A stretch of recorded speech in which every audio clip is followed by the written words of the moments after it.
I'm all over the internet because of this job, and I hate feeling so exposed and out there, and that's why I love Delete Me.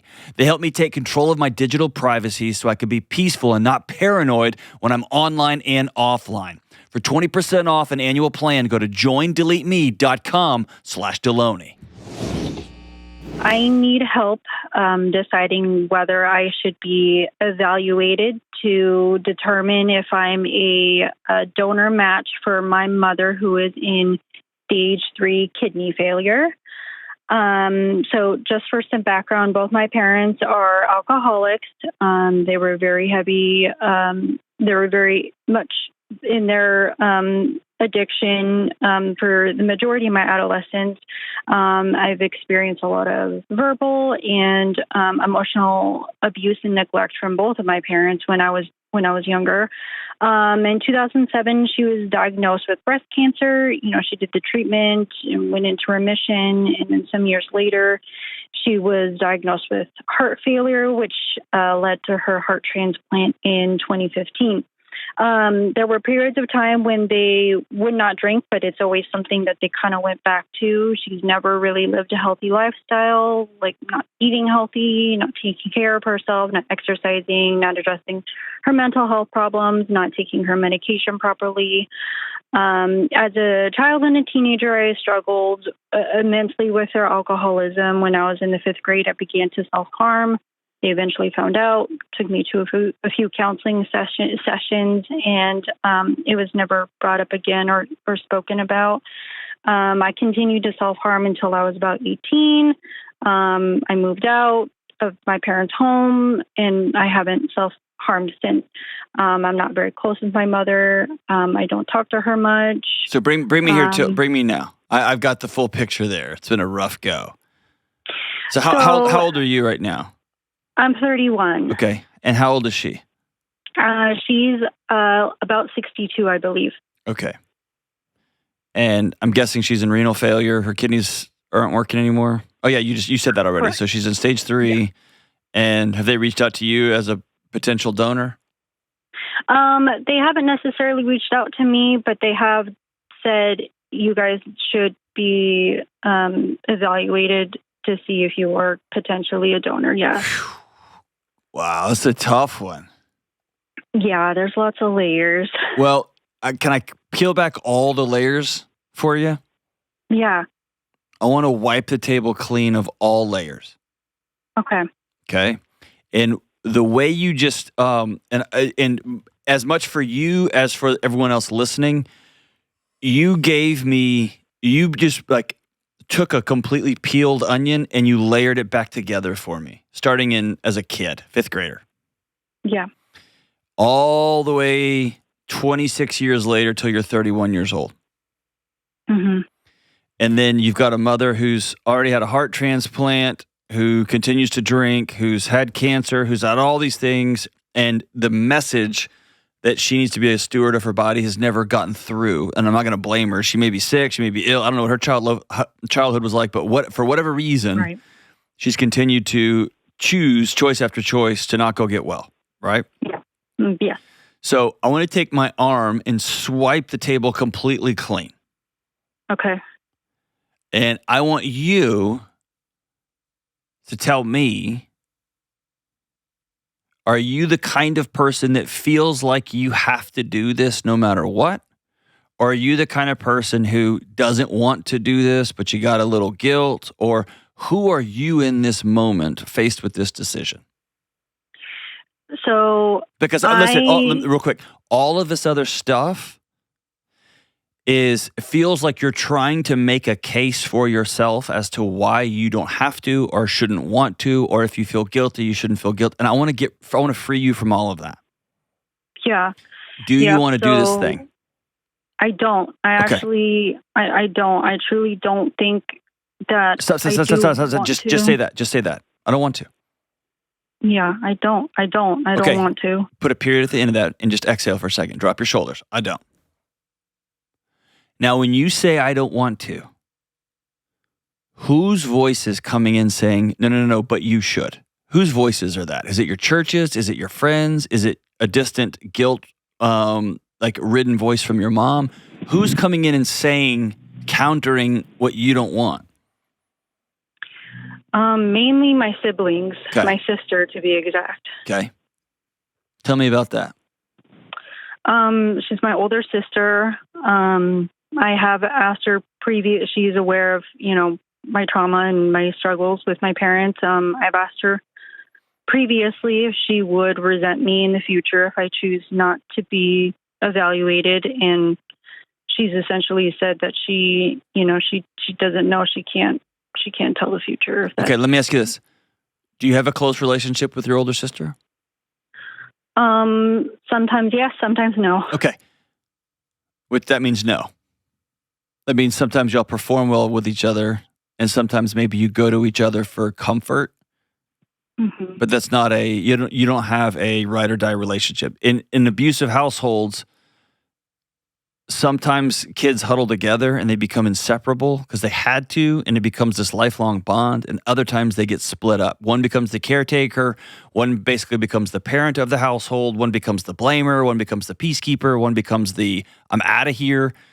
And you may have seasons or moments where you're really tightly knit out of a shared traumatic experience, but y'all aren't close. Does that sound right?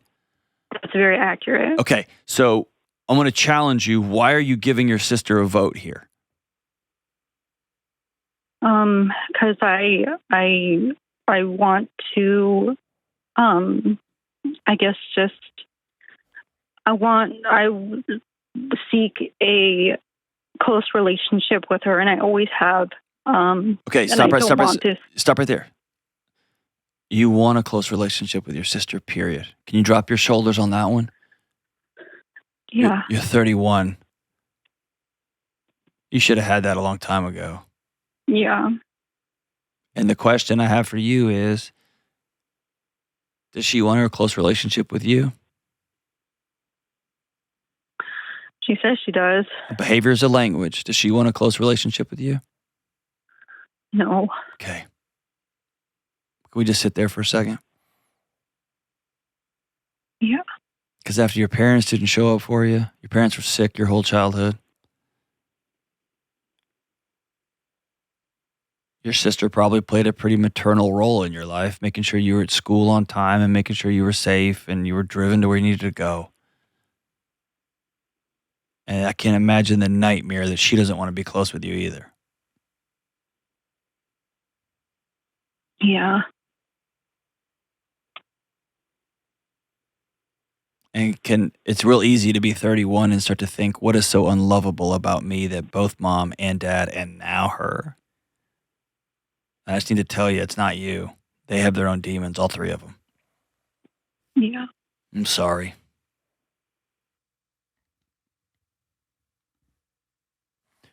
You doing something that you don't want to do, and this is an extreme situation, you giving up an organ, doing a thing you don't want to do,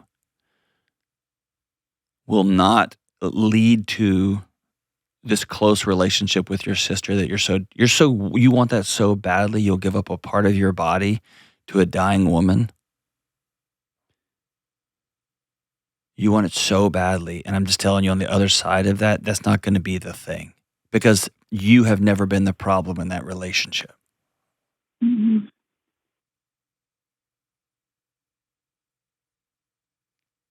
And it feels powerless, right? Um, I'm sorry. Do you have younger siblings? No, I'm the youngest. Okay. How many? Do you have an older sister? Do you have older brother? Any other older siblings? Just an older brother and an older sister. What's your brother say? My brother doesn't feel like me or my sister should have anything to do with it. And he feels as though him being the oldest should kind of take over and see if he can be a donor, but he has his own health issues that would disqualify him from being a donor. Okay. Are you married? Yes. What's your husband say? My husband absolutely does not want me to do it. Okay. Of all the people you mentioned, I would take his vote into account first. Yeah. and I would take your vote into account first. And my guess is your vote has been squashed your entire life. Yes. Okay. Now, I can't on this call tell you what to do. I'm not going to do that. Mm-hmm. And in my mind, I might be thinking, you're crazy. You should give your I'm not, but I could be. What I think about this doesn't matter. What I want to do is clear the deck and tell you that the choice is painful, but it's simpler than it seems.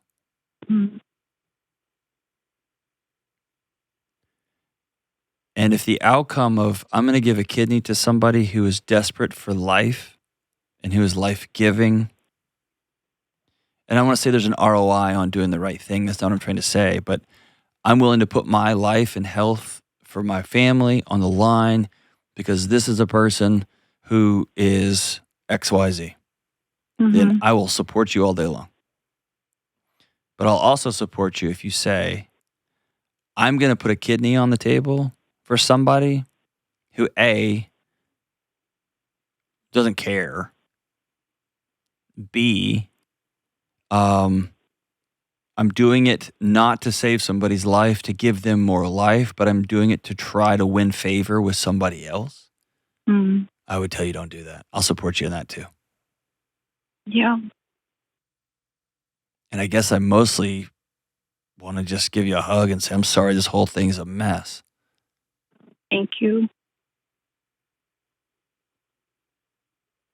Because I've seen the other situation where a parent needs a kidney or something, needs some sort of support.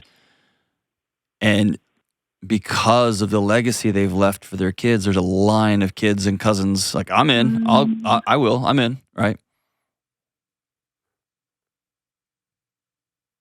And I hate this is the world you've grown up in. It just breaks my heart for you. It breaks my heart for your sister, your brother. It makes my heart for your parents. It breaks my heart for everybody.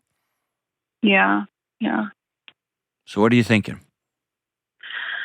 I mean, I think you just kind of solidified everything that I have been thinking. I have 2 kids, so I also have to think of my kids and what it could possibly mean for my kids in the future. It could go both ways, right? Let's say you had a great relationship with your mom. Everything was totally different. One of the greatest gifts your kids could see is their mom's sacrifice. Like that would be an amazing gift for them too, right? Yeah. Mm-hmm. And so your kids get a gift either way. Whether they see mom giving up one of her kidneys for one of her family members, that shows them the power of family and the power of sacrifice. Like that could be awesome in and of itself. Mm-hmm. And also, you choosing not to, and maybe, I don't know how old they are, but you explaining, here's my thought process. Here's why I am opting out of this situation. Here's why I'm not even going to go get tested. My family has pretty much excluded me my entire life, and now they're trying to draw me back in because I have something they want, whether that's money, whether that's a kidney, whether that's job success, whether that's fame, whatever that is. They're trying to draw me back in to use me for a thing. That's a great lesson for them too. Mm-hmm. Yeah. Yeah, but I also feel a little bit of guilt that if she doesn't pull through and ends up passing, that she doesn't have much relationship with them as it is, but there goes their grandma, and I maybe could have helped save her. So fast forward a year, she's got your kidney. Is she out running around with those kids? Is she calling them over to see her? Probably not. No. Is that heartbreaking to even think about? Yes, of course. Mm-hmm. The challenge is by doing something really courageous and brave, like donating a kidney, which I'm in high support of, the act of, right? I think it's a noble, awesome thing, bone marrow, all that stuff, is doing it for codependent reasons or doing it to try to further perpetuate or kick down the road a fantasy of Now everything's going to be okay. Now my sister's going to finally love me after 31 years. Now my mom's going to finally start being a good steward of her body, even though with her heart transplant and this and this and this, she hasn't. Now my older brother is going to think highly, like these things aren't going to come to fruition. Now, even if your mom never changes and she's not been there for you, she struggled with addiction, she has got a new heart, got a new this, cancer survivor, all these things. If you said, I want to do this because I think it's right, knock your lights out. I'll support you. And hopefully if you sat down with your husband and said, I know, and I know, and I know, and I want to do this thing, he would say, I don't want you to do it, but it's your body and I will stand here with you. I'll hold your hand through and before and after the surgery. I would hope that would be the case. So I don't want to say you only do nice things to people if there's an ROI in it, like you're going to live a healthy life. Sometimes you just do the next right thing. But I guess what I want to free you from is you have any obligation to fulfill some fantasy of a repaired relationship, worth being loved, all these things. You're not going to get that externally. And I just hate this whole situation for you. So thank you so much for the call, Michelle. I wish you the absolute best in whatever you decide to do. And I guess I'll just lean on you and tell you, choose guilt over resentment. You're going to feel guilty either way. You're going to feel guilty no matter what decision you make. Which one of these decisions are going to lead you to a place where you absolutely resent yourself and your situation and your family members? And which one of those you're going to feel guilty, but no pun intended, you're going to be able to remain whole?